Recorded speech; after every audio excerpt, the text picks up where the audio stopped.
noches a todos quienes desde Chile y del extranjero están participando en este interesante webinar sobre secuelas cardiovasculares del COVID que organiza el Comité de Educación Continua de la Sociedad Chilena de Cardiología. Estamos muy contentos de realizar este webinar a ya un poco más de 3 años de iniciada la pandemia y contamos con muy calificados panelistas y voy a presentarles a continuación.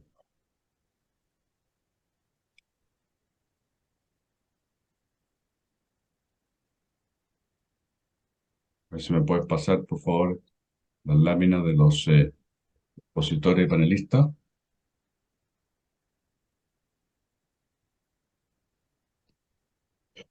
Bueno, tenemos como panelistas al doctor Mauricio Soto, eh, cardiólogo muy activo en la sociedad en el área de intensivo, jefe de la unidad coronaria del Hospital Regional de Temuco y presidente del Departamento Intensivo de la sociedad.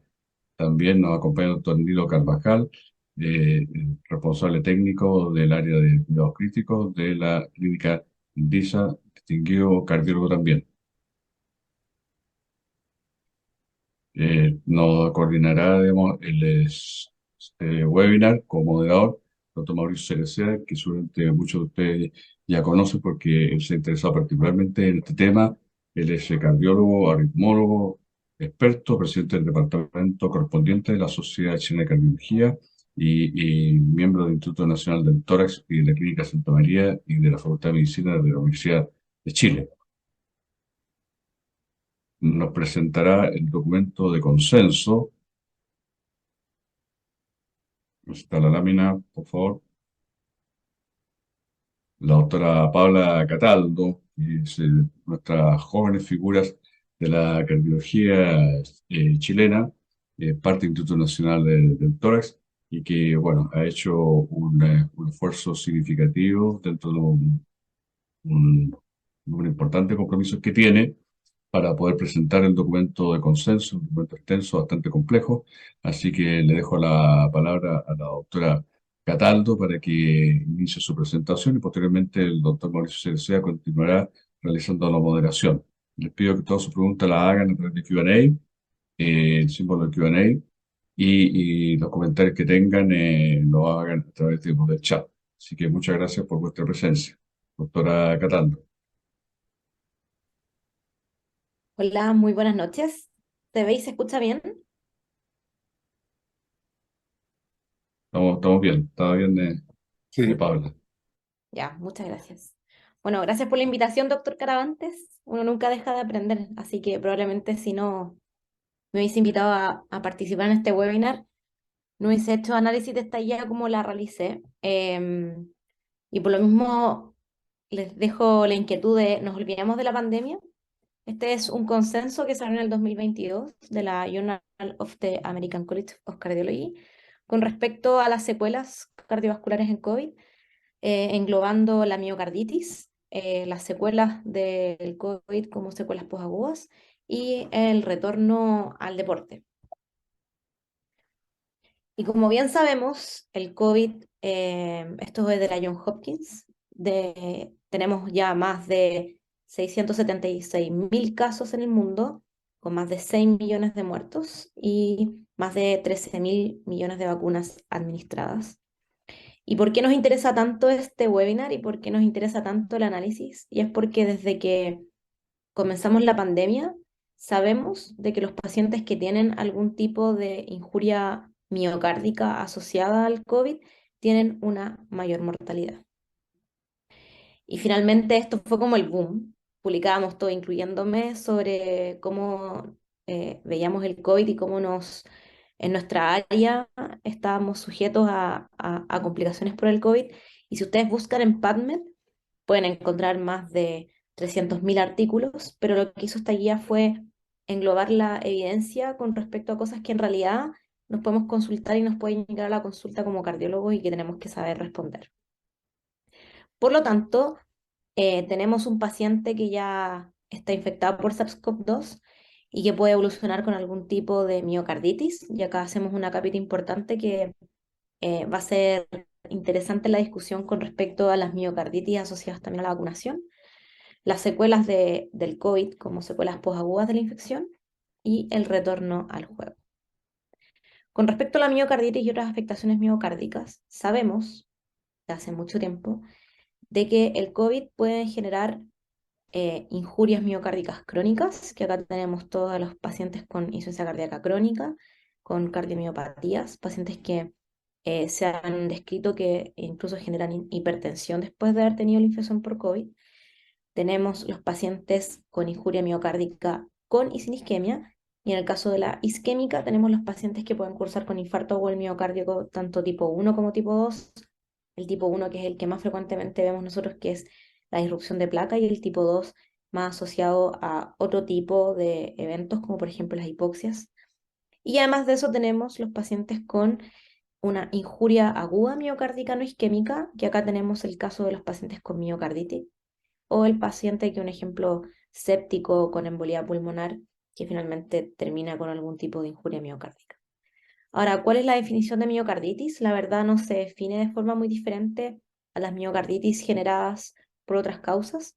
Básicamente son los síntomas cardíacos que pueden ser dolor torácico, disnea, palpitaciones y síncope, asociado a biomarcadores alterados y algún hallazgo de algún examen más, que esto puede ser electrocardiográficos, tanto alteraciones de la onda T, del segmento CT como el QRS, ecocardiográficos, que por lo general vemos anomalías en el movimiento de una pared que no tiene distribución epicárdica, y alteraciones en la resonancia con respecto al realce tardío y los tiempos de relajación, y la histopatología, que los podemos ver tanto en la biopsia endomiocárdica como en postmortem, que son infiltrados miocárdicos inflamatorios. Ahora, ¿se puede clasificar esto? Efectivamente, uno puede clasificar la miocarditis, y es lo que por lo general nosotros hacemos, como un caso confirmado y un caso probable. Por lo general, nosotros lo que hacemos es hablar de casos probables. Los casos confirmados hablamos de pacientes que tienen efectivamente los síntomas que ya hablamos, pero algún tipo de confirmación histopatológica a través de una biopsia endomiocárdica, ¿ya? Y el resto de los casos probables son los que no tenemos la biopsia, pero tenemos algunos exámenes que nos apoyan, como por ejemplo la resonancia nuclear magnética. Con respecto a la epidemiología, cuando uno va a lo que habla la guía, en verdad es muy difícil evaluar la verdadera incidencia porque hay definiciones que son muy ambiguas, ¿ya? Algunos datos dicen que la incidencia puede ser de 450 casos por millón de habitantes, y o sea, millón de habitantes infectados, y que hasta en un 40% de los pacientes que cursaron con SARS-CoV-2 se les realizó un ecocardiograma, tenían algún tipo de disfunción miocárdica. Cuando se la realizó en un caso en Estados Unidos a una corte, resonancia nuclear magnética, al 40% de los hospitalizados vieron que un 20% tenía alteraciones en el gadolinio y hasta un 73% tenía alteraciones en los tiempos de relajación. Y aparte de eso, en la evaluación de la autopsia de estos pacientes vimos que podían tener miocarditis clásica, un infiltrado inflamatorio no relacionado con la miocarditis, isquemia unicelular e infarto agudo al miocardio. Ahora, para nuestro bienestar, específicamente para los que trabajamos en unidades cardiovasculares, la miocarditis fulminante es bastante rara, y qué bueno. Con respecto a los factores de riesgo, está relacionado ser hombre, pacientes más añosos con enfermedades cardiovasculares subyacentes, obesos, diabéticos, hipertensos, con inmunosupresión o enfermedad sistémica. Con respecto a los síntomas, como ya les comentaba, existen los síntomas de miocarditis que están definidos, y los miocarditis por COVID no son muy diferentes de las miocarditis por otros virus, ¿ya? Pueden cursar con fiebre, disnea, tos, dolor torácico, una fatiga que es posterior al esfuerzo, palpitaciones, síncopes, y por lo general suelen resolverse todos estos síntomas entre los 3 a 12 meses posterior a la infección. Ahora, dentro de la gravedad de las miocarditis pueden haber pacientes que son asintomáticos, que finalmente por hallazgos de otros exámenes se diagnosticó la miocarditis. Pueden ser miocarditis leves, moderados, fulminantes.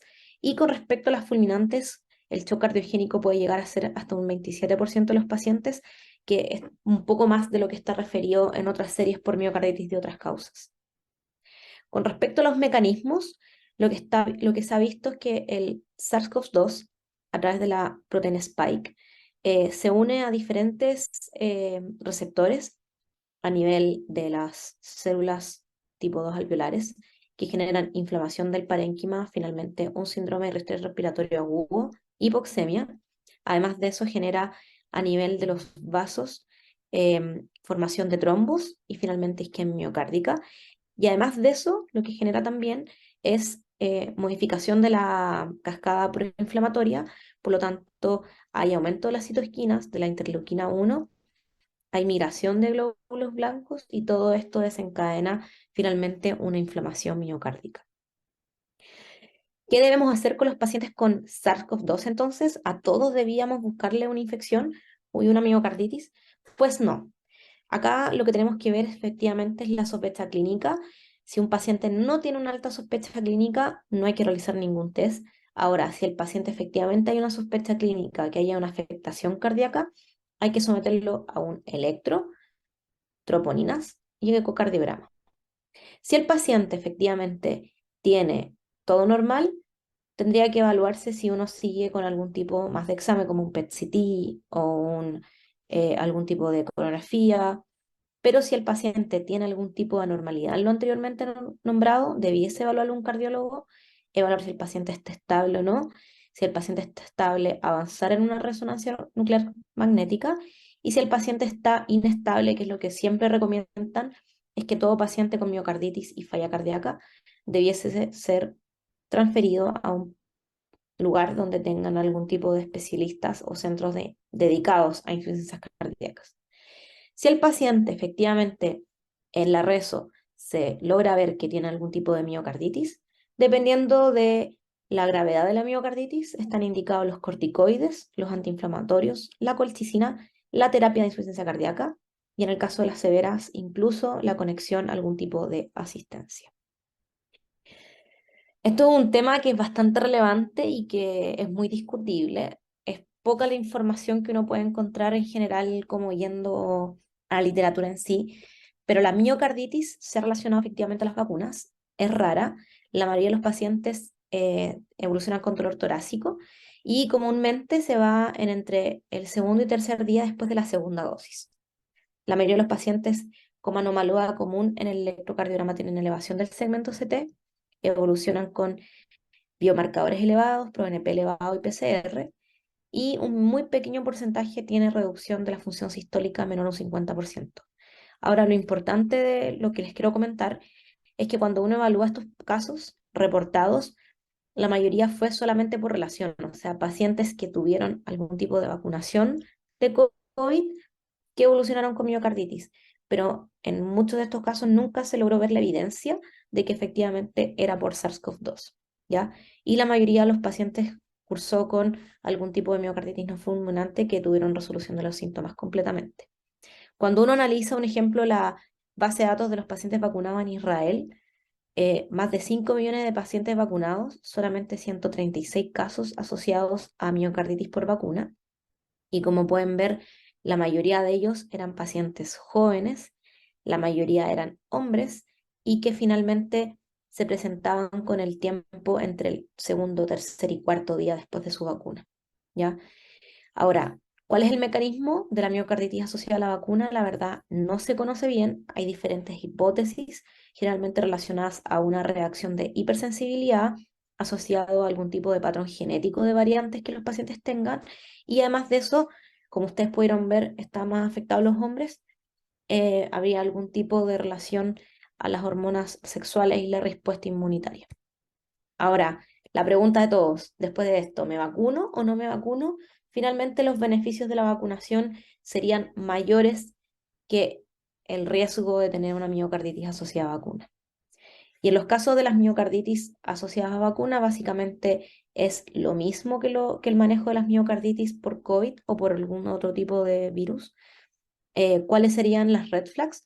El dolor torácico, las troponinas elevadas y los hallazgos del ecocardiograma y la reso en los pacientes post vacuna.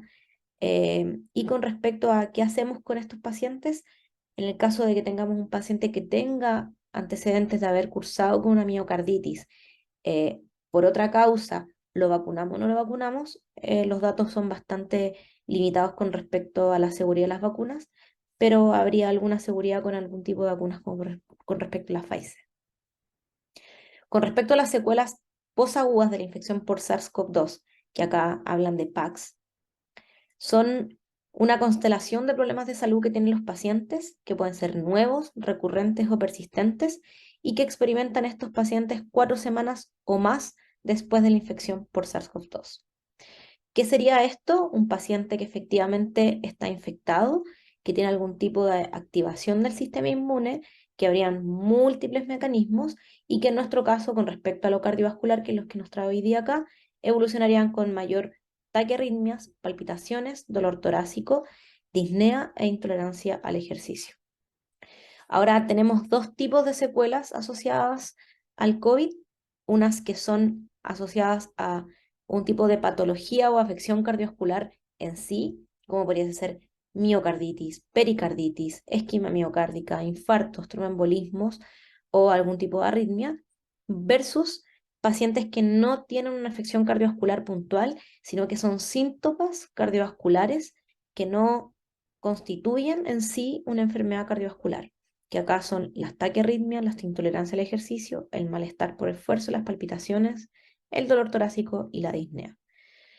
Entre un 10 a un 30% de los pacientes que han cursado con una infección por SARS-CoV-2 pueden evolucionar con esto. De los hospitalizados, que en realidad uno podría pensar que son de mayor gravedad, por eso están hospitalizados, hasta el 90% de los pacientes dicen haber tenido alguno de estos síntomas hasta 9 meses posterior a la infección. Lo más frecuente que uno puede ver es la fatiga, la disnea y el deterioro cognitivo, pero hasta un 85% de los pacientes dicen haber tenido algún síntoma cardiovascular. Ahora, ¿cuáles son los pacientes más susceptibles? Son mujeres entre 30 y 45 años que ya tengan antecedentes de haber tenido algún tipo de enfermedad inmunológica y que tengan algún tipo de alteración genética que predispone a este tipo de eventos. Por lo tanto, que esto es un poco enredado, yo debiese evaluar a estos pacientes la clínica, debiese generar algún tipo de examen físico, evaluar el ortostatismo, además de eso, acompañarlos de algún tipo de examen, básicamente electrocardiograma, ecocardiograma, algún tipo de holter de ritmo posterior y según esto evaluar si el paciente tiene o no secuelas post-aguda de COVID. Ahora, ¿cuál es el manejo de estos pacientes? En el caso de algunos, el entrenamiento físico después del desacondicionamiento está muy estudiado. La carga de sal y líquido, los pacientes que tienen POTS, los beta-bloqueadores en dosis bajas, la ibabradina en los casos de los pacientes con taquiarritmia, fluorocortisona, antiinflamatorios no esteroides, y aspirina y atorvastatina en los pacientes que cursan con algún tipo de afección que generan algún tipo de microtrombos y afección cardiovascular coronaria, propiamente tal. Por lo tanto, en estos pacientes lo que uno debiese indicar es que generen algún tipo de ejercicio, tanto en bicicleta o más bien estáticos, y que vayan aumentando la duración en minutos durante las semanas. Y por último, les tengo un caso clínico que probablemente les puede llegar a todos. Llega a su consulta un paciente de 23 años, atleta, le comenta que tuvo una infección por COVID hace 4 semanas y cuando quiso volver a hacer su deporte le dijeron que teníamos que autorizarle a un médico. Por lo tanto, mi pregunta es, ¿usted qué evaluaría y qué diría? Por lo tanto, por último, el regreso al juego que hablan en esta guía. ¿Por qué nos preocupa tanto? Y es porque cuando uno evalúa las causas de muerte en los atletas, un 15% son cardiovasculares y de esos un 9% es asociado a miocarditis. Ahora, ¿cuáles son las consideraciones que deja este statement? Es que efectivamente es seguro volver a un deporte competitivo luego de una infección. Sí, hay diferentes recomendaciones y por lo general hay una baja prevalencia general de miocarditis clínica, por lo tanto hay un bajo evento cardiovascular. ¿Qué es lo que nos recomiendan a nivel de la CDC? Es que si tenemos un paciente con una infección que haya tenido por SARS-CoV, tenemos que evaluar si el paciente tuvo o no afección cardiovascular. Si el paciente no tuvo ningún tipo de afección cardiovascular y el paciente efectivamente es asintomático, puede retornar a los 3 días a realizar su ejercicio. Si tiene efectivamente una infección por SARS-CoV-2 sintomática entre leve a moderada, pero sin síntomas cardiovasculares, tiene que terminar de tener los síntomas asociados al SARS-CoV y después de eso volver a retornar a su ejercicio. Y si la infección es remota mayor a 3 meses, no hay ningún problema, puede retornar a su ejercicio sin ningún tipo de test. a diferencia de los pacientes que efectivamente han tenido algún tipo de afección cardiovascular asociado al SARS-CoV-2, habría que realizar algún tipo de test, tanto como electrocardiograma, biomarcadores y ecocardiograma y una consulta cardiológica. Si efectivamente los test son normales, uno pudiese darles el pase de que pudieran volver a su deporte versus de que en alguno de estos casos sea normal o persistan los síntomas, está indicado evaluar con una resonancia si el paciente tiene una miocarditis. Si efectivamente el paciente cursó con una miocarditis por SARS-CoV-2, tiene que tener entre 6 a 6 meses de abstinencia para volver a su deporte. Por lo tanto, para finalizar, tenemos pacientes eh, que pueden cursar con una infección por COVID que pueden ser sintomáticos, asintomáticos con infección leve moderada o con infección remota y además asociado a algún tipo de síntomas cardiovasculares en los cuales la evaluación siempre va a ser realizar un electrocardiograma, biomarcadores, ecocardiograma y dependiendo de los resultados evaluar si hacer o no una resonancia nuclear magnética y según eso dirigirse al diagnóstico efectivamente es una miocarditis asociada a COVID o alguna otra enfermedad que afecta a nivel miocárdico o si el paciente efectivamente tiene una secuela post-COVID. El manejo, finalmente, hay que evaluar si no se hospitaliza el paciente, la terapia médica y en los pacientes que cursan con algún tipo de shock, trasladarlos a un servicio que tenga insuficiencia cardíaca y asistencias ventriculares. En los casos de los pacientes con secuela, la rehabilitación es muy importante y hay terapia empírica asociada. Y en los pacientes que tienen que retornar a su deporte, eventualmente hay que evaluar si el paciente tiene o no síntomas cardiovasculares y dependiendo de eso, tomar la decisión. Por lo tanto, como conclusiones, estas recomendaciones proporcionan un marco para la evaluación y manejo de los pacientes con afección cardiovascular y que hayan cursado con infección por COVID. El objetivo, obviamente, es ayudar a que nosotros comprendamos no solo lo que estamos haciendo, sino que justificar qué pruebas vamos a hacer, en qué momento y cuándo no tenemos que hacerlo. Recordar que la medicina cambia. Les recuerdo cómo empezamos con el COVID, especialmente los que trabajamos en unidad de intensivo, y por lo tanto la evidencia también. Queda obviamente por ver las nuevas variantes y cómo la vacunación va a afectar la salud cardiovascular de los pacientes y una mejor comprensión de las consecuencias asociadas a corto y largo plazo serán clave para ayudar a mejorar los resultados clínicos en estos pacientes. Muchas gracias. Muchas gracias, doctora Cataldo. Muy buenas noches a todos. Soy el doctor Cerecea, que dicho sea de paso, voy a empezar a cobrar por esto, de ser como el maestro ceremonia de esta cuestión. Creo que me estoy perdiendo. Bueno, invito a todos los que estén participando a través del webinar que no sean, digamos, tímidos y que envíen sus preguntas. Abajo en el icono del Zoom aparecen sus preguntas y respuestas y nosotros intentaremos contestarlas durante esta discusión. Tenemos la suerte que contamos con dos personas expertas en manejo de pacientes críticos, pues, Mauricio Soto, ahí en Temuco, experto cardiólogo intensivista, jefe de una unidad coronaria, y mi querido compañero de curso, esto no está arreglado por si acaso, el doctor Nilo Carvajal, cardiólogo, hemodinamista, amplia experiencia en manejo de pacientes graves. Y dado que esta momento no hay ninguna pregunta, voy a partir yo. Y la pregunta va dirigida, quiero respuestas por separado, a ver cuál es su opinión.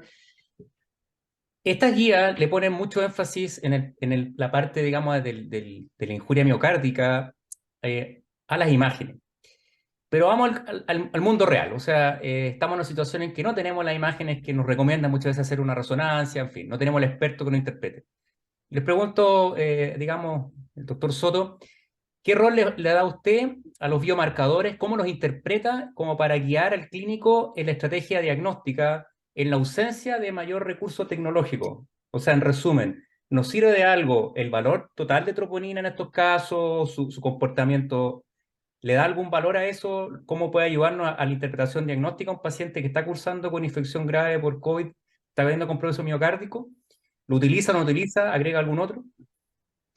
Eh, bueno, buenas noches a todos, antes que nada. La verdad es una pregunta bastante atingente, bastante buena en realidad, porque uno no siempre tiene disponible la imagen y otras veces, particularmente cuando partió la pandemia, los pacientes estaban muy graves y estaban reclutados, estaban, digamos, en una condición súper inestable en las cuales incluso no están en condiciones de bajar a escáner o al resonador. Entonces, nosotros no teníamos muchas veces, digamos, en pacientes muy graves eh, digamos, la forma de hacer el diagnóstico fiable, porque además las troponinas se elevan mucho en condición de shock, de mala perfusión, digamos, los pacientes con COVID, muchos elevaban troponinas de forma bien universal.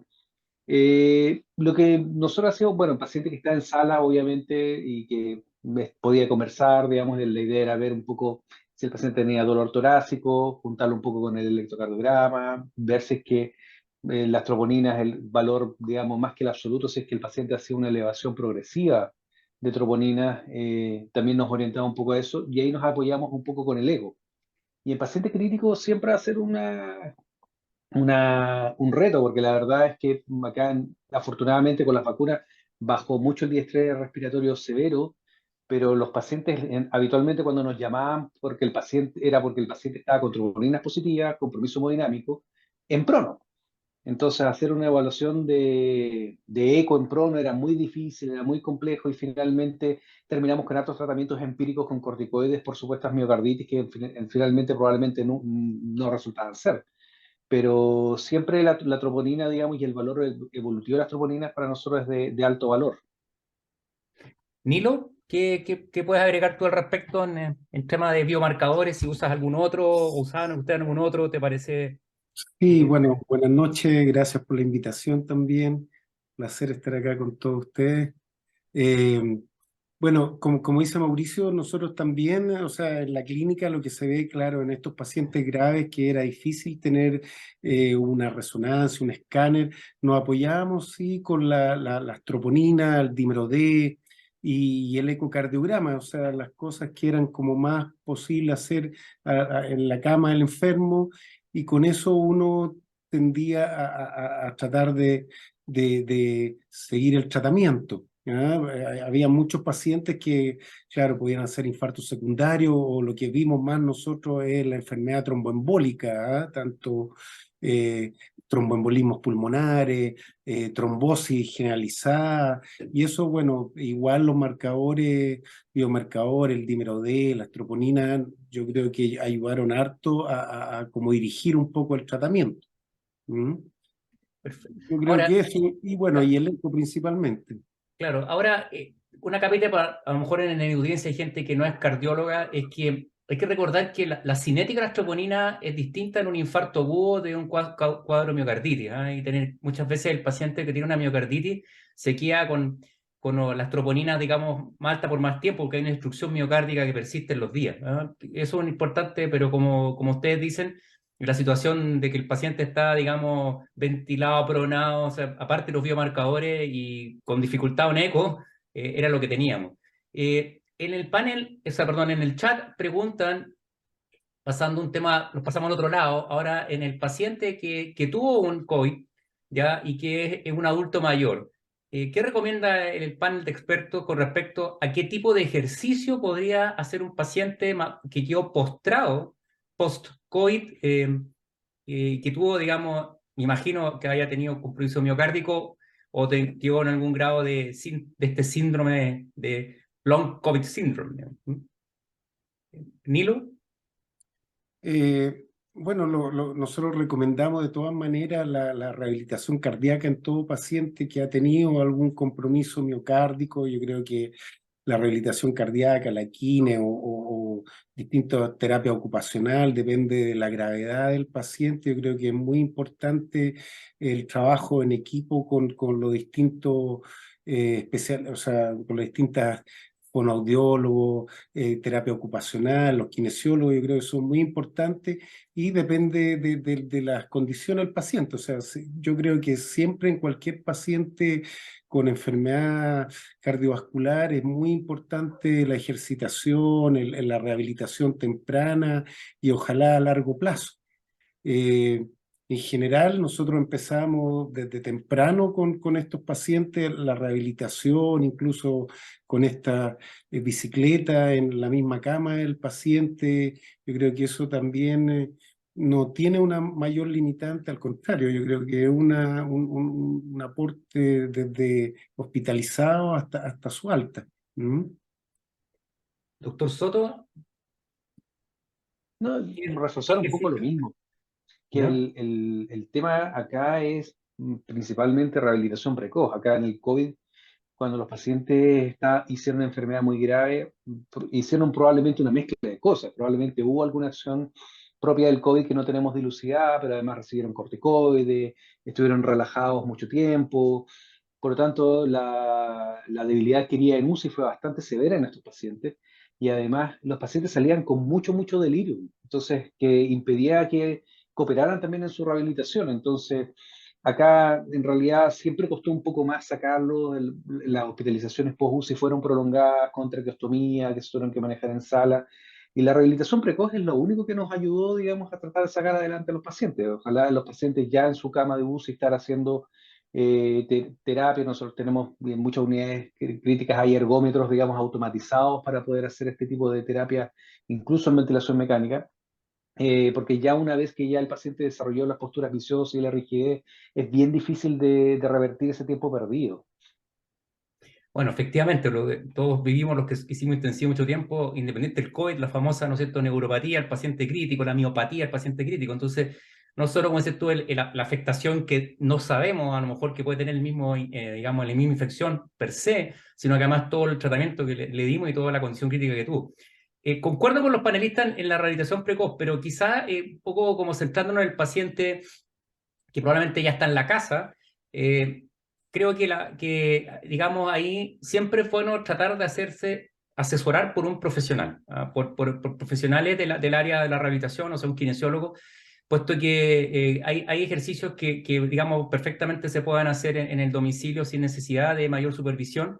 Y lo que pasa, y yo creo que nos pasa incluso a los pacientes que no están postrados, es una cosa que mencionó la doctora Cataldo durante su charla, que es estas taquicardias inapropiadas realmente que tienen los pacientes, o verdaderos taquicardias posturales, o tipo POTS, o sea, una verdadera disautonomía, y que asusta mucho a la familia. ¿Ah? No es raro la consulta de pacientes cuando ya han tenido la enfermedad, que están, digamos, que son pacientes cardiópatas y que en su casa relatan taquicardia frente a mínimo esfuerzo, que se ha mencionado, digamos, en forma bastante exhaustiva en esta charla y en otras que uno ha presenciado.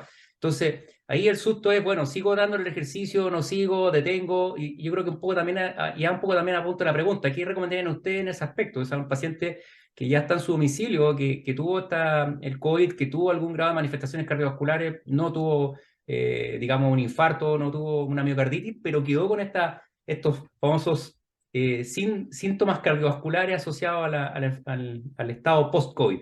¿Cómo manejamos esa parte, tanto en la parte clínica o farmacológica o algún otro aspecto? Doctor Soto. Bueno, eso lo hemos visto harto ahora, tanto las taquicardias o la sensación de palpitaciones o taquicardia propiamente tal, y lo otro es la intolerancia a ejercicio, ya sea por disnea o por palpitaciones o por fatiga muscular, digamos. Hay pacientes digamos, que han sido jóvenes y sanos y se han demorado un par de meses en volver a sus actividades por lo mismo. Y hay pacientes que hasta el día de hoy, digamos, después de haber tenido una infección hace un año, ya todavía siguen con los síntomas. Entonces, lo ideal es nuevamente asesorarse, como dice el doctor Cerecea, en profesionales de rehabilitación. Hay que hacer un programa progresivo de recuperación. La idea es obviamente ir reentrenando a ese paciente en actividad física y en retomar su capacidad aeróbica.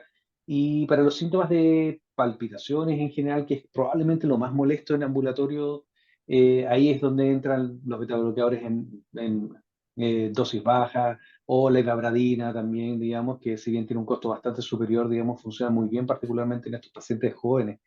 Pero sí, aquí es una rehabilitación de paso lento, digamos. Así es.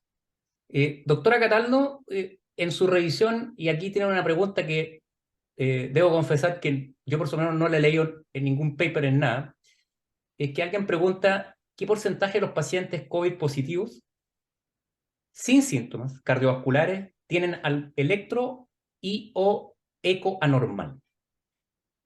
Yo, como diría alguien por ahí muy famoso, paso. La verdad es que no tengo No, no, idea. no. Hay algunos reportes que van desde un 40 a un 60%, pero por separado. O sea, por ejemplo, le hicieron ecocardio a todos los pacientes con COVID y hasta un 40% encontraron algún tipo de alteración. Y en el caso de los electros, de hecho hay un paper que salió como al inicio yo creo que lo vio, que era así como hallazgos electrocardiográficos en pacientes con COVID, era hasta un 60-70% de alteración. Ahora, la pregunta es, y yo creo que eso es lo que siempre me generó a mí la duda, ¿es culpa del COVID o fue solamente un hallazgo? Bueno, es que justamente es por eso yo creo que es imposible contestar esa pregunta, porque Exactamente. tú tienes que, o sea, el paciente lo va a comparar contra qué, contra sí mismo, ¿no es cierto? Antes, y alguien antes le hizo un electro antes, un eco antes, ¿te fijas? Complejo. Yo creo que una respuesta, una pregunta que no tiene respuesta, digamos. Una respuesta certera. Exactamente. No Porque tiene una aparte respuesta que certera. igual hay que considerar de que, o sea, si uno busca en PubMed, de hecho nosotros mismos que publicamos para el COVID en nuestra serie de infarto, Ujú. es que no sabíamos nada, entonces finalmente lo que hay son cohortes que están Bueno, descritas, y en el fondo están, pero es lo que tenemos, no, no, claro, es por lo que... menos yo nunca he visto uno que haya comparado previo el eco, previo Mm, electro y post. mm, mm. Bueno, justamente eso, tú tocaste otro tema que da para una cuestión aparte, que es cómo la medicina basada en la evidencia o las publicaciones médicas, cómo cayeron en la profundidad durante la pandemia. O sea, se publicaba cualquier cosa, en realidad. Exactamente. Nilo, aquí hay una pregunta que me parece súper buena, que yo creo que es de compleja respuesta, pero creo que le podemos dar un buen enfoque. Es, un colega pregunta acerca de, en el caso de una cirugía en pacientes post-COVID, considerando los riesgos asociados a la parte tromboembólica, ¿cuál es el enfoque o la estratificación de riesgo en relación a los eventos tromboembólicos de una cirugía no cardíaca? Vamos a partir por eso, la parte de cirugía no cardíaca. Un paciente que está tiene COVID, no dice específicamente si es leve, si es grave, supongamos un COVID leve, hagámoslo fácil, tuvo COVID, en el fondo, ¿cuándo se podría operar de una cirugía electiva? ¿Qué es lo que se recomienda? ¿Hay el que tener algún cuidado especial en la prevención tromboembólica? Esto fue algo que se discutió muchísimo durante la pandemia porque, como todos sabemos, empezamos a aprender ahí, digamos. ¿Para qué estamos con cosas, digamos? Sí. Los criterios van cambiando. Yo me acuerdo que cada vez que hacía un procedimiento, llamaba al infectólogo y decir, oye, ¿en qué estamos hoy día? ¿Cuál es cuál es la recomendación? Mira, o sea, por lo menos lo que he leído y lo que he visto, o sea, en general hay que tratar a estos pacientes según sus síntomas y según la patología que están desarrollando, o sea, y tratar las patologías que van a presentar, si una pericarditis, una miocarditis, un tromboembolismo, según la guía de actuación normal que tenemos con todos los pacientes cardiovasculares. Y si un paciente tuvo un tromboembolismo grave, probablemente ese paciente no va a poder operarse inmediatamente mientras no se resuelva clínica o por imágenes un tromboembolismo pulmonar masivo. Probablemente este paciente va a tener que seguirse más de cerca, volver a hacerle un escáner una vez que se vea que no tiene hipertensión pulmonar, que no hay evidencia mayor de trombosis central, qué sé yo. Yo ahí diría que ahí uno tiene que ir viendo un paciente que cursa con una pericarditis, que está con una pericarditis aguda o ya se prolonga, probablemente vamos a tener que usar los medicamentos, la guía, como te recomiendan tratarla, colchicina, que sea antiinflamatorio. Pero yo creo que no hay una receta general para todo. Yo creo que depende de cada paciente cómo curse la complicación post el COVID y si el riesgo de no operarlo es mayor, o sea, el riesgo mayor no operarlo, yo creo que ahí hay que evaluar el caso a caso y probablemente si tiene que operarse por algo agudo o grave, probablemente uno tenga que tomar todas las medidas como con cualquier paciente que está agudo, posinfarto o lo que sea. O sea, yo creo que no hay una limitante mayor salvo la clínica del paciente, el estado que está. Nosotros sabemos que hay pacientes que se prolongan, pacientes que a pesar de estar anticoagulados muchas veces no se resuelve sus tromboembolismos completamente. Yo creo que hay que ir evaluando y no se puede dar como una recomendación general cuándo se va a operar un paciente, porque depende mucho de su gravedad previa, o sea, durante el COVID y post-COVID, como para poder eh, evaluar al paciente, o sea, decir cómo va a evolucionar. En general sabemos que un paciente que estuvo en UCI es un paciente grave, un paciente que estuvo en UTI o en hospitalizado es un paciente más complejo, pero probablemente tenga menos complicaciones que un paciente que está saliendo de una UCI, y menos si un paciente estuvo en su casa, tuvo un COVID, probablemente se pueda operar mucho antes que cualquier otro. No Doctor sé si... Soto, Doctor Soto, ¿y si el paciente va a un procedimiento cardiovascular? El paciente tuvo COVID, está cursando un COVID, salió un PCR positivo, que es una pregunta que creo que también es atingente. El paciente se tiene que hacer, por ejemplo, una coronariografía eh, electiva. No hablemos de cosas urgentes porque claramente la urgencia mata todo, pero una situación electiva, un procedimiento como una coronariografía o una cirugía vascular, por ejemplo, carotidia, o una cirugía cardíaca. ¿Cuál Claro, es el approach? claro, ahí esas opiniones, como bien dice usted, fueron un poquito pendulares en realidad al principio. Al principio, en realidad, asumíamos que todos estaban positivos, así que en realidad no tenía mucho sentido suspender nada. Y después nos empezamos a encontrar que efectivamente, por ejemplo, los pacientes cardioquirúrgicos que se operaban con COVID reciente se infectaban más, sangraban más y se trombosaban más. Entonces, ahí retrocedimos un poco. Eso fue un poco simultáneo a una publicación de unas cortes británicas y canadienses. Y la verdad es que ahora con la vacunación se ha hecho un poquito más fácil en realidad. Ahora, si el paciente está vacunado y le sale una PCR positiva, la verdad es que uno podría perfectamente, si el procedimiento es electivo, esperar un par de semanas, que es lo que uno espera con cualquier enfermedad viral por el riesgo de broncoespasmo postviral, que es lo habitual. Y si el paciente no está vacunado y hizo infiltrado respiratorio, probablemente lo más prudente sea esperar entre 4 y 6 semanas, ya para que pase esta ventana, digamos, prohemorrágica, protrombótica que tiene el paciente. Pero si hay una cirugía de urgencia, hay que entrar, no. Lamentablemente eso es así. Ahora tenemos el problema operativo, digamos, que los pacientes llegan con COVID de repente y te pueden contaminar una sala y te pueden suspender todos los procedimientos. Entonces, todavía no parece el momento para suspender las PCR, digamos, preprocedimiento. En nuestra institución se hacen habitualmente.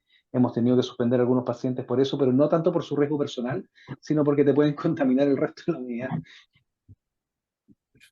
Bueno, yo creo que como corolario de esta parte probablemente tal, creo que uno tiene que tener claro de que como lo vemos, las cosas en COVID fueron pendulares y que lo más importante es evaluar el riesgo, como dice Nilo, no es una receta de cocina, los riesgos son individuales, o sea, si una situación, el paciente necesita hacerse un procedimiento que es importante para él, uno no debe dilatarlo, salvo que, o sea, en el fondo una situación de urgencia se hace. Y si una situación electiva, el ambiente trombótico es justamente el gran cuco de esto, y en ese sentido, en un momento se dijo idealmente 4 semanas, y para cirugía cardíaca incluso hasta 90 días. Pero eso hay que verlo, creo yo, y el mensaje para la audiencia es que hay que ir viendo en el caso a caso, en el día a día y con las, digamos, autoridades locales.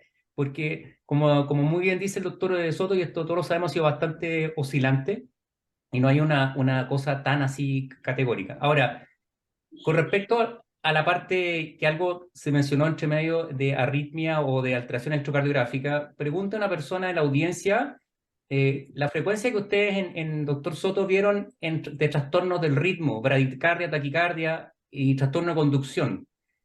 Más o menos, cuál es la impresión que ustedes tienen en la experiencia de tu grupo? Y si tuvieron que usar estimulación externa, marcapaso externo, le hace sondas marcapaso o incluso marcapaso definitivo.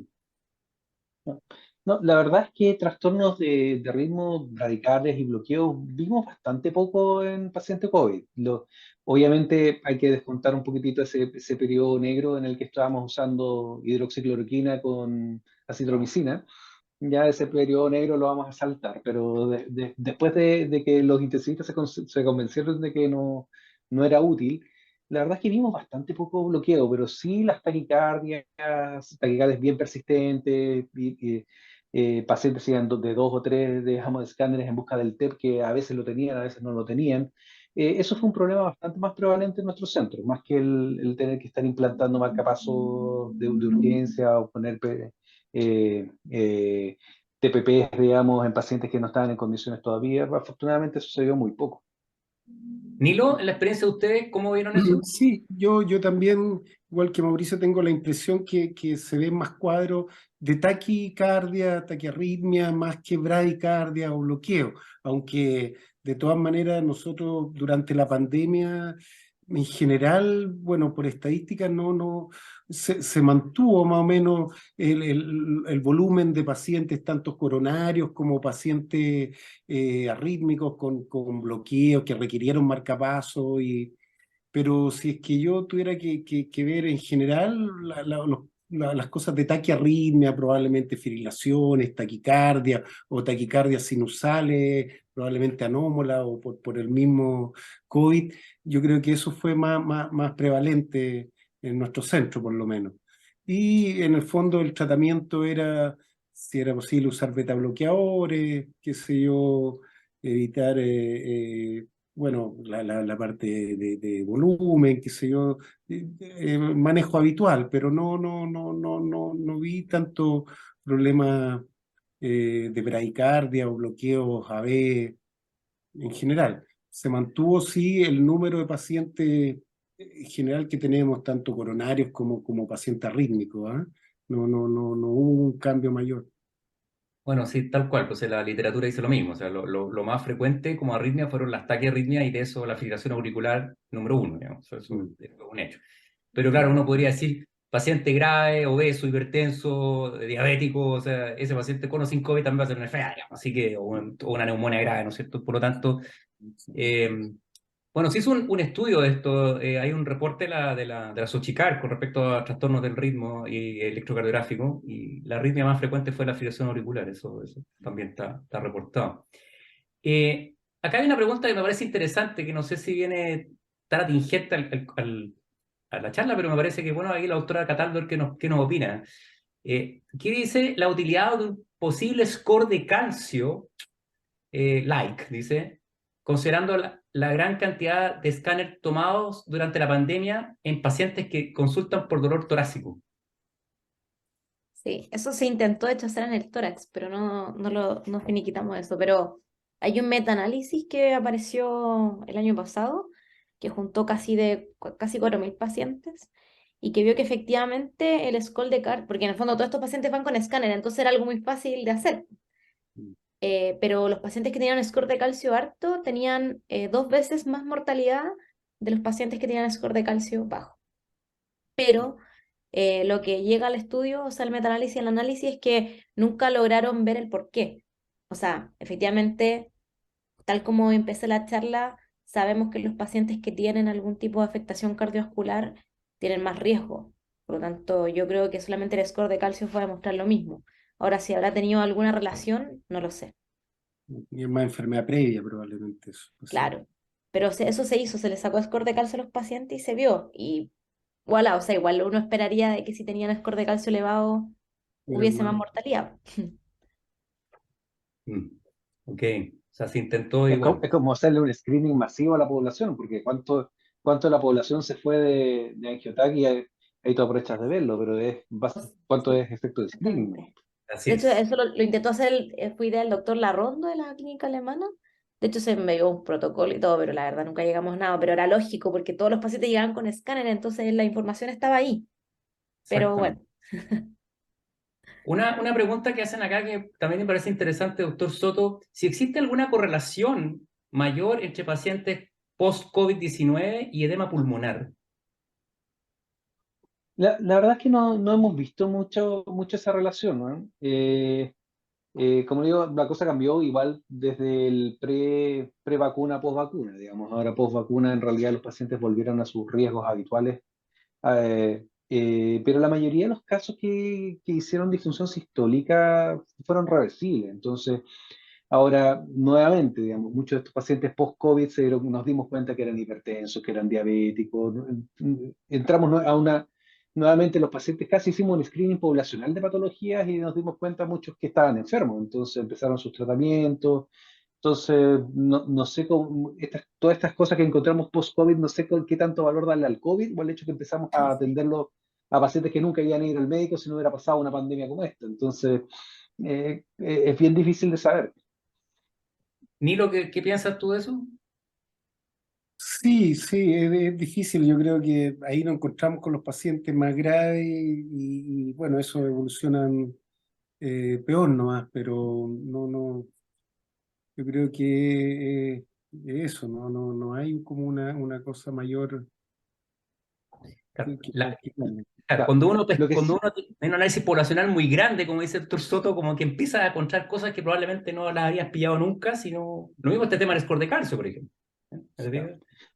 Lo que sí, cualquier enfermedad viral, digamos, de cierta potencia, particularmente la influenza, es un gatillante de edema pulmonar. Eso es, digamos, entonces, incluso en pacientes vacunados, digamos, que hacen un COVID chico, ese paciente va a descompensar su insuficiencia cardíaca y va a terminar en una servicio de urgencia probablemente. Ahora, el efecto benéfico de la vacunación en bajar las hospitalizaciones con la vacuna COVID no está todavía ese estudio como si lo estaba influenza. Debería estarlo, pero la verdad es que todavía no tenemos esa información.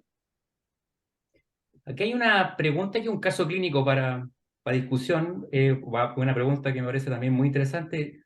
Frente a un paciente que tiene un año de evolución post-COVID, con un síndrome de COVID prolongado, que presenta disnea de reposo, con disminución de la saturación, episodios de bradicardia, ecocardiograma normal, escáner sin hallazgos. Preguntan si ese paciente puede tener una patología cardíaca que no hemos pesquisado. O sea, se comporta con un trastorno del ritmo aparentemente, con disnea, tiene un año de evolución del COVID, pero tiene un ecocardiograma normal. Dicho sea de paso que esto no es tan infrecuente en la práctica clínica. Un paciente que tuvo COVID y que pasa el tiempo y se sigue quejando de fatiga, de disnea, de síntomas más bien taquicárdicos, ¿no es cierto? Y han pasado por varios colegas, se han hecho, no sé, 3 ecocardiogramas, test de esfuerzo, etcétera, y siguen con sintomatología, con disnea, etcétera. ¿Tiene Ahí patología cardíaca o no tiene? Bueno, ahí tendríamos que usar que lo que más nos puede ayudar es una resonancia cardíaca podría ser más sensible, específica en detectar alguna o algún trastorno miocárdico, qué sé yo. eh, claro, porque, o sea, si tiene síntomas, algo puede tener y no ha pasado que pueden tener eco con buena función ventricular, pero pueden tener algún grado de disfunción miocárdica que la podemos hacer más evidente con la resonancia. Hay varios estudios que muestran que es más pesquisable algún trastorno cardíaco con la resonancia que con el eco, que es mucho más sensible, específico para ver los trastornos de relajación, de perfusión, que tal vez no los vemos con el eco ni con la coronografía de ese. Hay pacientes con dolor torácico, le hacen la core, no tienen nada, pero tal vez si le hacemos una resonancia podemos encontrar más hallazgos que no vemos con los métodos habituales nuestros.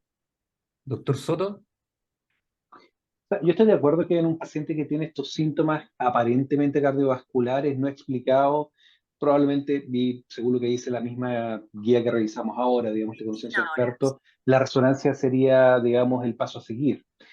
Habiendo dicho eso, hay que recordar que el 30% aprox de los pacientes que están en UCI por cualquier causa salen con síndrome post-UCI, ¿ya? Y mucho de eso tiene que ver con, digamos, de condicionamiento físico y con secuelas psicológicas o neuropsiquiátricas que quedan después del COVID, como el trastorno de estrés postraumático. Y muchos pacientes quedan, digamos, con ese tipo de secuelas que impiden la vida y que generan síntomas también. Entonces, no solamente hay que enfocarse a lo mejor en la búsqueda de una enfermedad cardíaca no explicada, que puede ser absolutamente, pero también hay que ver que en el fondo el paciente cuando sale de UCI, digamos, sale distinto como entró.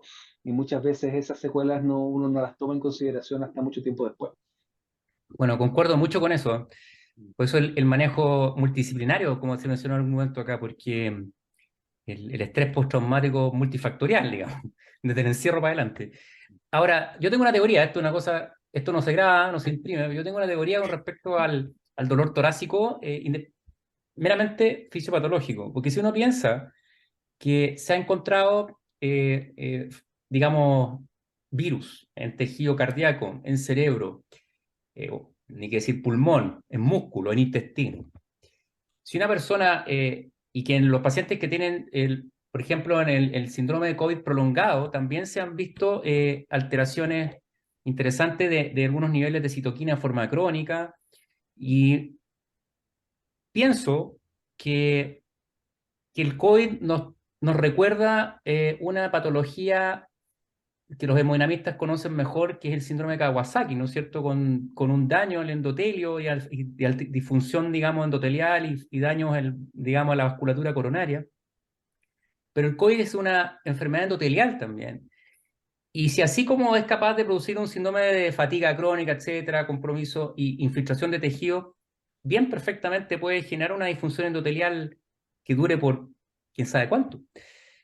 Porque, eh, digamos, no puede ser tan simple, digamos, esta cuestión. No es una cosa que solamente va a ser el evento trombótico en la fase aguda, sino que algo más tiene que haber, porque como les digo, todos sabemos que se han encontrado fragmentos virales en tejido, digamos, de personas fallecidas de otra causa incluso, y que se ha encontrado en diversas partes del organismo, el virus. Es una teoría personal. Una pregunta que hacen acá, y se lo dirijo a la doctora Cataldo, es, y yo creo que un poco lo mencionaste al final, eh, recomendaciones del deportista de alto rendimiento y COVID-19 con respecto a retomar el ejercicio competitivo. Sí eso está bien, o sea, hay hartas recomendaciones, pero básicamente depende, como todo en la vida. Claro. Depende de si el paciente fue solamente un COVID-19 asintomático, o sea, una PCR, por ejemplo, se la encontraron en el aeropuerto y el paciente está asintomático, podría volver a los 3 días, versus el paciente que efectivamente cursó con un COVID-19 deportista, pero tuvo algún tipo de afectación cardiovascular, que ahí lógicamente hay que entrar a realizar exámenes más exhaustivos y poder hacer una recomendación con mayor información. Así que en realidad depende. No es que todos los pacientes con COVID-19 y atleta tengan alguna indicación de a los 3 días o a los 6 meses. Todo depende del paciente, de la edad del COVID que tuvo y de la afectación cardiovascular.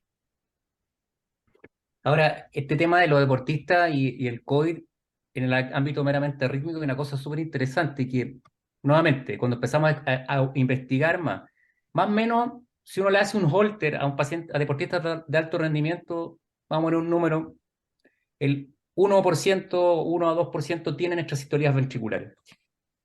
¿Sí? Esos pacientes, también deportistas de alto rendimiento que tuvieron COVID, este porcentaje de extrasístoles aumenta y después baja, ¿no? Eso está reportado. Entonces, el tema ahí justamente cuando uno habla de que el paciente puede retomar su actividad física, ¿qué exámenes le vamos a hacer? Le vamos a hacer Holter, le vamos a hacer un test de esfuerzo máximo, consumo de oxígeno, resonancia, ¿qué? Y yo creo que las guías lo dejan bien claro, digamos, que hay que guiarse en la parte clínica del paciente y lo que más pesa acá son los síntomas. O sea, si el paciente tuvo un COVID leve y no tiene síntomas cardiovasculares de ningún tipo, déjelo tranquilo, digamos. Porque el que busca encuentra. Exactamente. Y el que busca encuentra. Y si uno encuentra, ¿qué va a hacer con ese paciente? ¿Le va a prohibir la actividad física? Eso justamente no hay un argumento, digamos, para decir que sí, si que el paciente no ha tenido síntomas, no tuvo una enfermedad leve. El respecto acá, hay un miembro de la Sochicar que nos pone aquí una pregunta con esas preguntas con respuestas, que dice, aquí se habla de eco normal, cuando se ha mencionado eco normal, cuando un paciente se le encuentra un eco normal post-COVID, porque habla del strain, ¿no es cierto?, de que hay que hacer cuando uno habla de eco normal, no solo es la función sistólica, sino que la evaluación de de otras variables. ¿Qué piensa el panel? Yo no soy imagenólogo, así que de eso no tengo idea, digamos, siendo bien honesto. Bueno, o sea, a mí me gusta la eco también, pero el eco tiene otras herramientas, que es el strain, que también nos puede ayudar a ver si es que hay alguna disfunción y un método más sensible para detectar alguna alteración. pero hay muchas de estas alteraciones y lo que se escribe, hay muchas disneas, fatiga, que ni siquiera tienen alterado el strain y eso, bueno, lo que hablan, lo que es la literatura un poco, que es por disfunción probablemente microvascular, endotelial, y eso probablemente no se ve ni en el strain, ni en el eco, ni siquiera bueno, en la coro, ni nada, o sea, y hay que asumir que tiene este paciente esta disnea, tiene esta fatiga por algún mecanismo y yo creo que ahí no hay tampoco un tratamiento que sea específico, pero yo creo que la rehabilitación, el manejo de todos los síntomas acompañantes, la taquicardia, la pericarditis, con todas las herramientas que tenemos, nos va a ayudar. O sea, si un paciente hizo tromboembolismo, probablemente quede anticoagulado 6 meses, un año. Si tiene una pericarditis también va a tener que tener los tratamientos. Si es un paciente con algún grado de insuficiencia cardíaca, probablemente vamos a tener que usar medicamentos para la insuficiencia cardíaca como cualquier paciente. Yo creo que no hay nada tan específico como más allá, yo creo que de los síntomas y de la evaluación del paciente uno a uno nomás y ¿cómo se llama? No solamente entregarse a una herramienta de las que tenemos. Probablemente hay que pedir ProBNP, dímero D, para guiarse, o sea, yo no me entregaría al strain ni a la resonancia, ni nada, sino ir individualizando los síntomas de los pacientes. Y puede, como dice Mauricio, puede también haber algún trastorno psicológico, de pánico, de estrés postraumático, que tal vez nosotros eso menos vamos a poder manejar, ni detectar, pero también hay que probablemente derivar esos pacientes al psiquiatra, al psicólogo y trabajar en un equipo multidisciplinario. Yo creo que esto es algo que se nos viene y que ni el cardiólogo tiene la solución, yo creo que es un trabajo en conjunto, o sea, el ecografista, el radiólogo, el cardiólogo de imágenes, todos tenemos que participar en esto, yo creo. Y yo creo que vamos a tener un alto número de pacientes que nos van a empezar a consultar en esto y hay que un poco limitar tampoco, o sea, también las técnicas, o sea, no todos tienen resonancia, no todos tienen ProBNP ni posibilidad de hacerle seguimientos tan seguidos a estos pacientes, o sea, esto en una clínica, pero en el sistema público, ¿cada cuánto vamos a ver a estos pacientes? Cada 6 meses, con suerte 3. Entonces, es difícil. No sé si Mauricio quiere agregar algo o Paula. Doctor Soto. No, yo estoy absolutamente de acuerdo. O sea, que si bien cuando uno pide un eco, digamos, o uno hace un eco, uno debiera hacerle la mayor cantidad de técnicas posible y en estos casos de pacientes que tienen disnea post-COVID, uno le gustaría tener el strain de todas formas. Es una técnica que no está disponible en todos lados. O sea, muchos lugares, muchos centros todavía hacen solamente imágenes 2D y algunos incluso hacen la mayoría de las mediciones en modo M. Entonces, eh, aún le encantaría tener una imagen, digamos, un poco más categórica para poder decir este paciente tiene un eco normal antes de pasar a otra imagen o antes de descartar el diagnóstico. Absolutamente. Y si uno tiene una duda, uno debería referirlo con alguien que sí sea capaz de hacer todas las técnicas o donde haya un equipo tecnológico que permita hacer todas las técnicas. Pero no en todos lados va a estar ahí, digamos. Y ahí hay que nuevamente apoyarse de todos los otros pilares diagnósticos que el doctor Carvajal me comentaba. Estoy, claro, de acuerdo. Nuevamente, uno no le puede poner las fichas a una sola cosa, ¿no es cierto? Tiene que ver, enfocarlo de distintos puntos de vista. Una pregunta que tengo yo en realidad, que no la veo acá, que en realidad es un cuestionamiento. Si ustedes se fijan en la guía, dentro de estos COVID, ¿no? Y miocarditis, compromiso miocárdico, y está la cápite, una cosa que yo lo encontré interesante. Vacuna y miocarditis. O sea, yo por primera vez Sabía que iba a salir esto. Yo por primera vez, desde que leo cosas de COVID, digamos, veo que dentro de las nosologías asociadas a la enfermedad aparece un tratamiento, o en este caso, una medida preventiva y lo colocaron. O sea, el American Heart tuvo, el American College tuvo podría decir, los cojones, digamos, colocarlo ahí, digamos. Lo cual me parece sumamente interesante. Obviamente no tenemos respuestas, pero ¿qué piensa el panel con respecto a las miocarditis o daño miocárdico asociado a vacunas? ¿En qué sentido lo pregunto? Y lo dijo la doctora, pero digamos, dicen que lo que abunda no daña, es que lo reportado es extremadamente errático. O sea, la incidencia, o sea, uno baja una publicación, te dice un número, te dice otra, aparece digamos, el estudio israelita es bastante socorrido para esto, pero hay un estudio de vacunación, digamos, de americano, que es re interesante, que de población joven, digamos, recluta americano, y que no era poca la incidencia digamos, de miocarditis o de injuria miocárdica asociada a la vacuna. ¿Cuál es tu impresión y digamos, tu experiencia, doctor Soto, en este tema? Bueno, yo creo que todos los presentes hemos visto una miocarditis, digamos, atribuible a vacuna. Y es como, y es como el típico paciente que la doctora Cataldo describía, que es un paciente generalmente joven, masculino, que 2 o 3 días después de la vacuna empieza con dolor torácico, que es tan pronto que uno dice, "No, ¿será o no será?". Y efectivamente termina con trupos positivas y, digamos, y termina siendo una miocarditis autolimitada la mayoría de las veces. Yo mismo tuve que hacer reportes al ISP de reacciones así.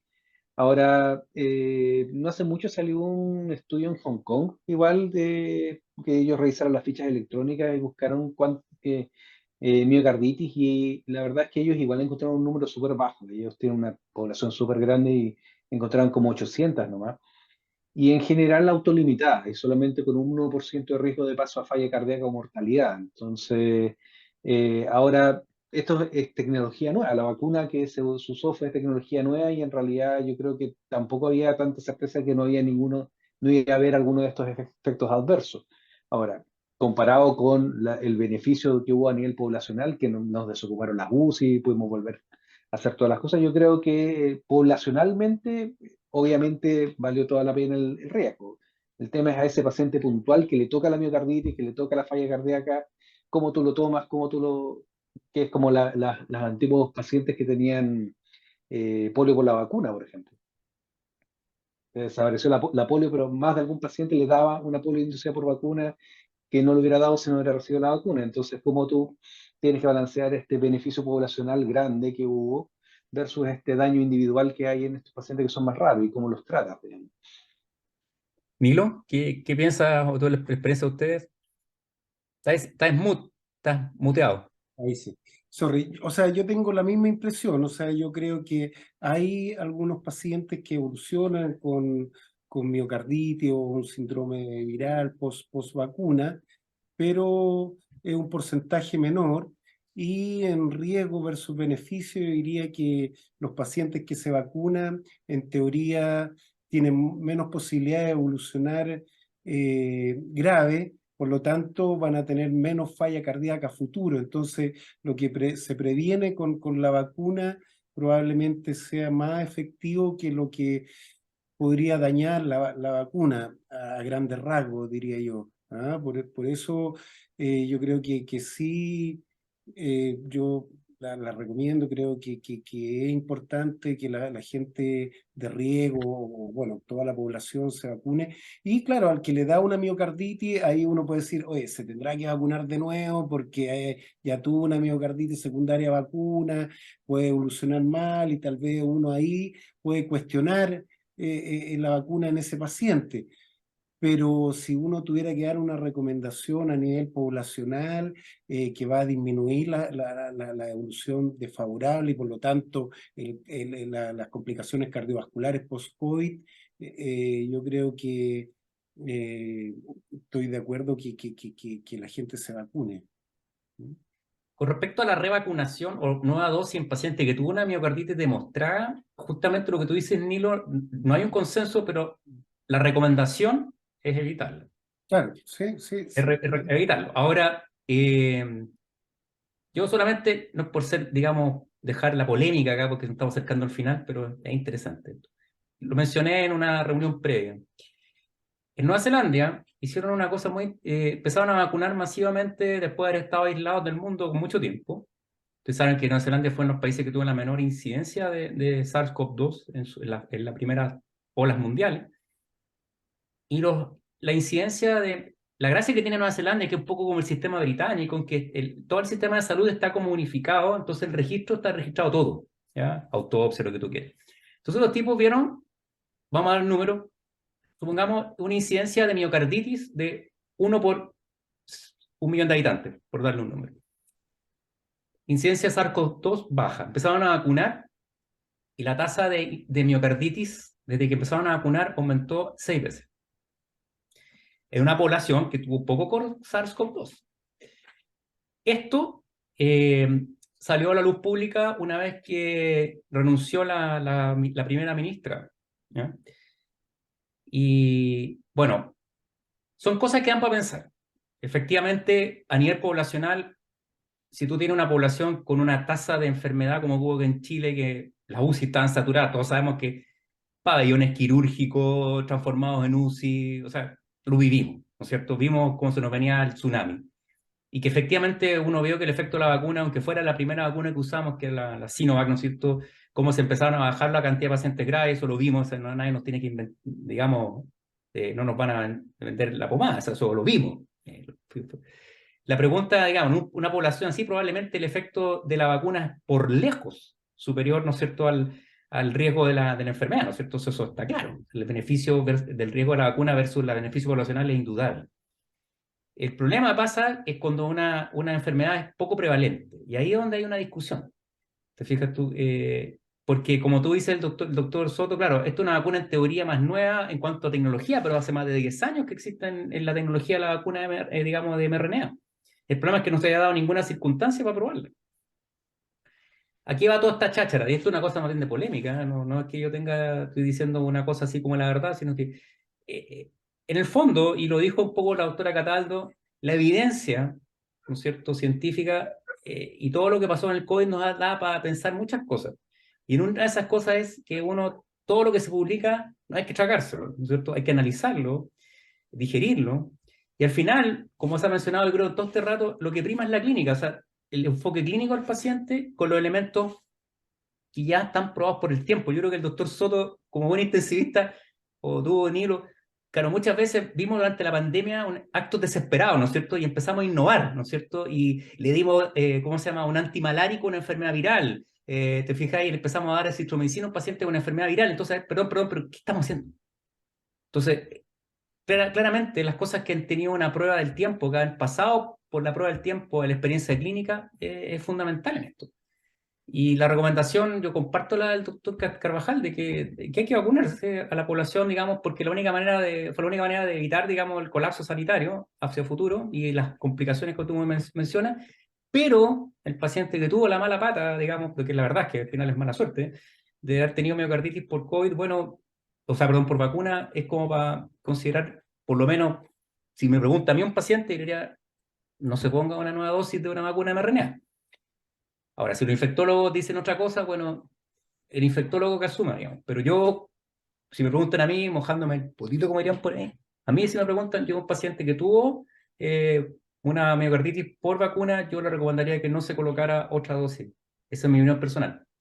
Como dicen por ahí, la Sociedad Chilena de Cardiología nos hace responsable de las opiniones vertidas en esta presentación, digamos. Dejar el aislamiento, que es lo más efectivo, y probablemente en Nueva Zelanda pasó eso, que no tenían el contacto que tenían acá la población, que tenía que salir a trabajar en las micros, probablemente Exacto, otra exacto, exacto, exacto. población, ¿no? Y ellos, claro, estuvieron más expuestos a la vacuna, fue el problema, que el hacinamiento. Exactamente, exacto. O sea, ante eso no hay nada que hacer, pues, o sea, no te queda otra que vacunar, no te queda otra. Bueno, a ver si hay más preguntas acá, no sé si en el chat de preguntas. TEP post vacuna. ¿Qué piensa, doctor Soto, de los TEP? ¿Le parece que más frecuencia y o asociación? Sea, post vacuna no hemos visto mucho TEPA, ¿eh? Así como que podemos atribuirlo a, ahora, sí, post infección, sí. digamos, pacientes que se iban de alta por su COVID y que llegaban a las 3 semanas, particularmente en la prevacuna, sí, eso pasaba harto, digamos, que quedaban como con un estado protrombótico un poco prolongado. Ahora, salió, me parece que el mes pasado, digamos, un estudio del Valentín Fuster, del editor del JACC, que efectivamente comparaba estas estrategias de anticoagulación en pacientes con COVID, digamos, como para evitar verse que le daban eventos trombóticos, mortalidad, etcétera. Y la verdad que el estudio fue bien curioso porque el endpoint primario, que fue el que estaban buscando, salió negativo, que era mortalidad 30 días, era un endpoint súper grande, incluyendo los TEP. Pero lo que sí salió positivo del estudio eran para sus endpoints secundarios, que fue que los pacientes que se anticoagulaban y que estaban hospitalizados, anticoagulados full, ya sea con enoxaparina o con apixaban, se intubaban menos, terminaban menos en UCI, digamos, y finalmente tenían menos mortalidad por todas las causas, pero esos eran endpoints secundarios, y el por qué no quedó nunca claro, porque el endpoint primario era el que metía al TEP, digamos, y ese fue el que salió negativo. Y para pacientes UCI, la anticoagulación, el riesgo de hemorragia se los terminaba comiendo. Entonces, la recomendación de anticoagulación quedó para el paciente que estaba hospitalizado, pero no tan mal. Eso finalmente es como... Claro, exactamente, como que efectivamente nosotros lo vimos también, nos pusimos a anticoagular, ¿te acuerdas? Y empezaron a aparecer las hemorragias que empezaron a sangrar, ¿no es cierto? Así que efectivamente así. Y, Nilo, en ese tema del TEP, ¿ustedes vieron más TEP o Sí, tromboembolismo? no, claramente, o sea, los pacientes Post, graves que teníamos en post la vacuna. UCI, o sea, con vacuna o sea, llegaron pacientes graves con vacunas puestas y con tromboembolismo masivo igual. No sé si era por la infección por COVID o secundario a la vacuna, pero sí tuvimos varios pacientes que llegaban vacunados y con un COVID activo y con un tromboembolismo masivo con dilatación de caída derecha, que requerían anticoagulación plena. Y muchas veces teníamos que hacerlo empírico, porque tampoco le podía hacer angiotaca a estos pacientes que estaban muy graves, obesos, qué sé yo, mórbidos y ventilados. Pero sí tuvimos un alto porcentaje de pacientes con tromboembolismo, con enfermedad tromboembólica general, o sea, trombosis venosas profundas, TEP, y muchos de esos en la segunda ola ya habían sido vacunados. Ahora no sé si fue eso secundario a la vacuna, un nuevo COVID, no podría decir qué pasa ahí, ¿ah? Bueno, con la vacuna, acuérdense que la AstraZeneca, un reporte en el Reino Unido, sobre todo de mujeres mayores de 55, 60 años, digamos, que tenían, o sea, perdón, de menores de 60 años, que tenían más incidencia de eventos trombóticos y todo, fue todo un revuelo, ¿te acuerdas, no? Que se publicitó, salió y salía la gente exigiendo en las consultas, no me quiero poner esta vacuna porque sale ahí que tiene más riesgo trombótico. Bueno, pero eso daba un webinar aparte, podemos así, invitar a los infectólogos y discutir eso. Me están diciendo por interno que ha llegado la hora de decir adiós. Agradezco infinitamente a la doctora Cataldo su disposición a preparar este tema. Sabemos que lo hizo de muy buena voluntad, pues, por cosas internas que no vamos a ventilar acá. Y se agradece mucho. Se agradece al doctor Soto su Nada, uno presencia y siempre cooperación. aprende. ¿Sí? Y en hilo, bueno, gracias por participar y qué bueno verte, aunque sea a través del chat. Y gracias por la participación y a todos los que estuvieron acá presentes y que, digamos, enviaron sus preguntas.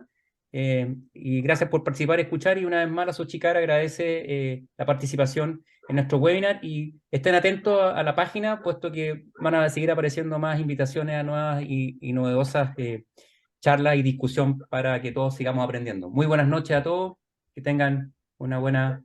Chao, que estén súper bien. Gracias. Chao, Chao, chao. buenas noches. Chao, chao. Buenas noches.